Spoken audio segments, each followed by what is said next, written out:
In the attic of an old Victorian house in New Orleans, hidden beneath a shroud of dust and cobwebs, lay a violin unlike any other.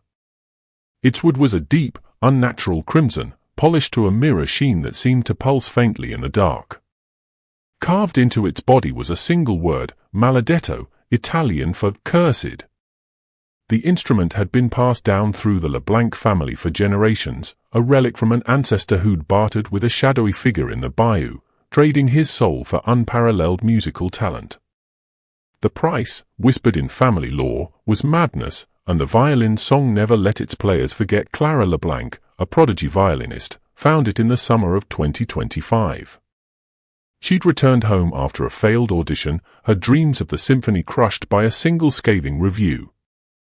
The violin called to her, its strings humming faintly as she brushed the case. Ignoring her grandmother's warnings that thing's the devil's voice, child, Clara lifted it to her chin.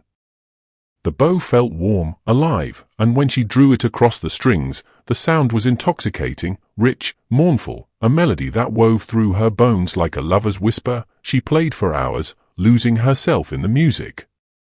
Neighbors later said they heard it drifting through the humid night, beautiful, yes, but wrong, like a lullaby sung over a grave. By morning, Clara's eyes were wild, her fingers bleeding from unbroken play.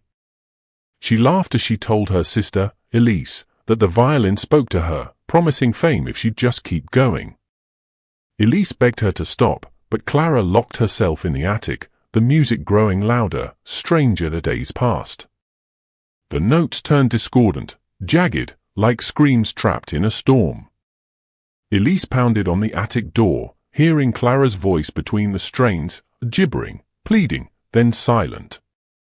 When she finally broke in, Clara sat cross-legged, the violin cradled in her lap, her bow hand trembling. Her face was a mask of terror, eyes darting to unseen corners.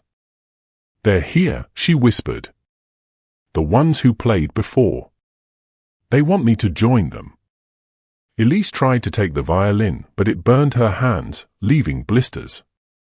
Clara lunged, shrieking, "It's mine," and resumed playing. The sound was unbearable now, a cacophony of anguish, rage, and something inhuman. Shadows twisted on the walls, shapes of past players, their mouths open in silent screams. Elise fled, calling a priest, but when they returned, the attic was empty.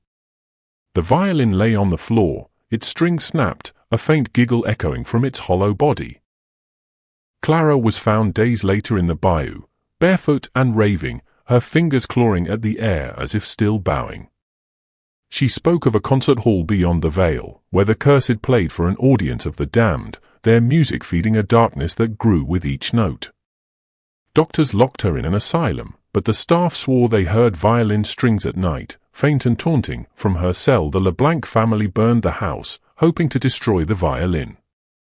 But when the ashes settled, it sat untouched among the rubble, crimson wood gleaming, strings whole again. A street musician took it, drawn by its beauty, and the cycle began anew. Somewhere, Clara still plays in that unseen hall, her sanity a fading echo, while the maledetto waits for its next maestro, its next victim, promising glory, delivering madness.